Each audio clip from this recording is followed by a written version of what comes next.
Hey beer tubers! Tonight I'm going to be doing a kind of epic beer tasting.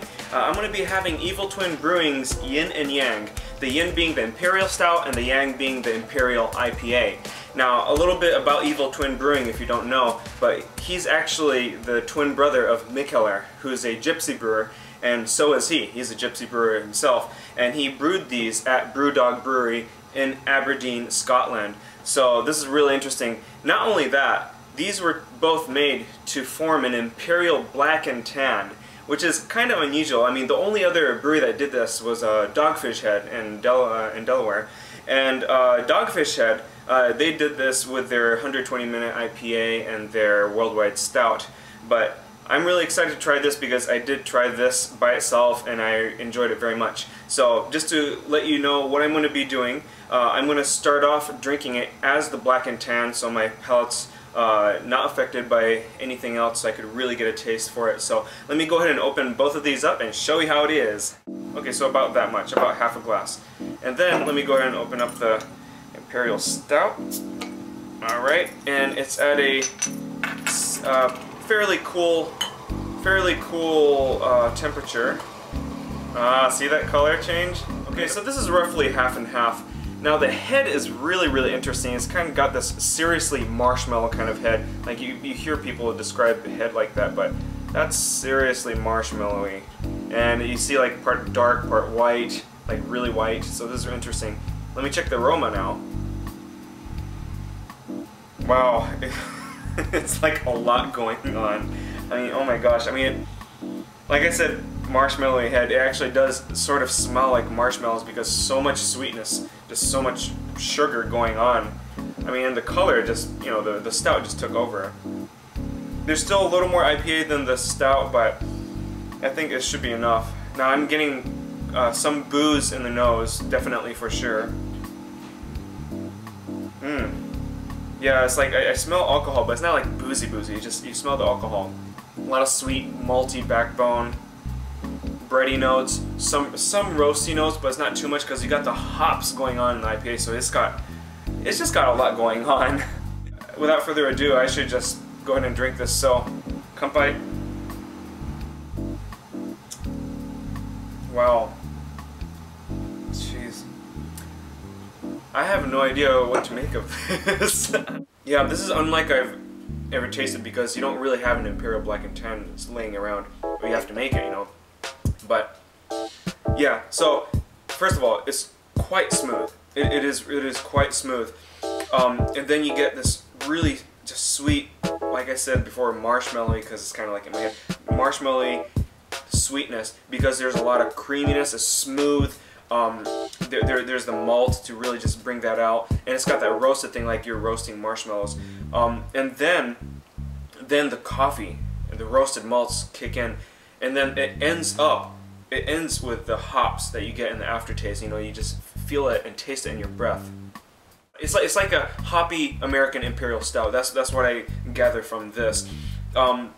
Sort of reminds me of Mikkeller's Black Hole, actually. Like the more barrel-aged versions. It has that kind of texture, the creaminess and the sweetness, but it's not too sweet, it's not too boozy. It's a really interesting mix, and I really enjoy it. This thing easily gets an A for me, if not an A-. You know, I usually kind of give it ballpark double grade, but yeah, it's like A-, like around there. It is really good and just very interesting to try. But I mean, despite it being just the novelty of an Imperial Black Tan, I think the beer itself, when you mix it together, it is good. Also, one more thing I'd like to say is just that, you know, like I said, how there's the tangerine orange and then the roasted coffee. I mean, it really gives this kind of like chocolate-covered oranges, if that makes sense, because you do have that taste, and as it warms up, it really just brings out that flavor as well as the roasted coffee kind of malts, which just makes it so great. So, I think it'd also be fair to do a little tasting of both Yin and Yang, so let me go ahead and do a double pour without spilling anything. Can I do it? Can I do it? Yes, I think I can. Look at that. And see this stout? That's got quite a bit of head. So let me go ahead and check the IPA first. Oh yeah, you know what? It smells like some of these, almost like one of those San Diego Imperial IPAs. That's like sweet malty backbone, but it's got that citrus hops going on and the pine.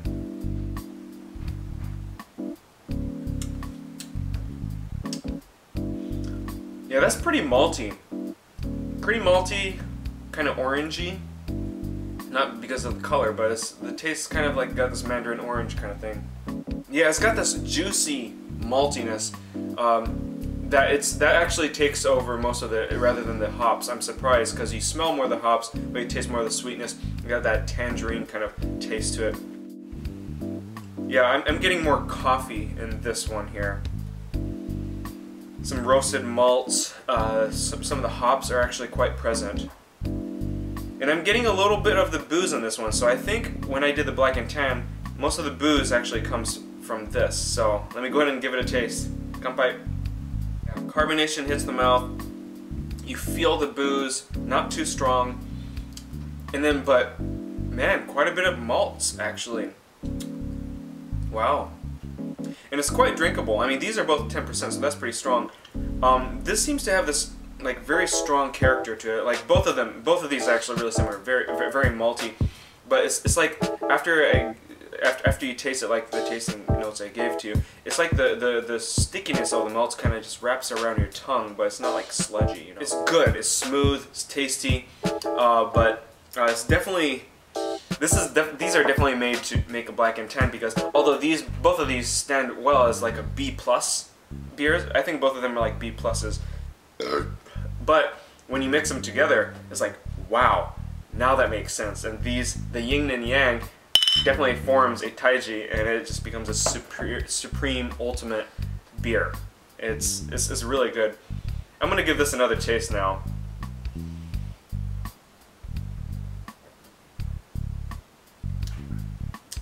Yeah, you know what? It just only makes sense to do this.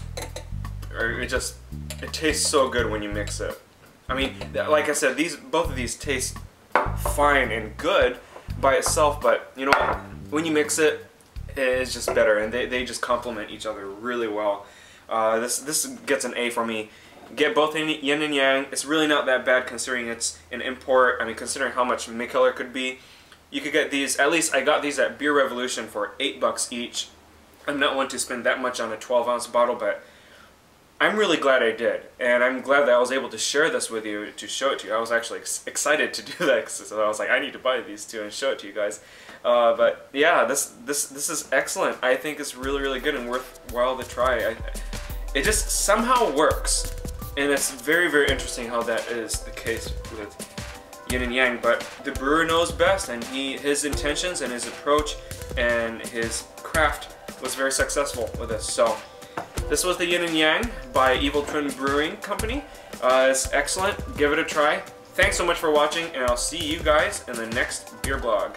Kanpai!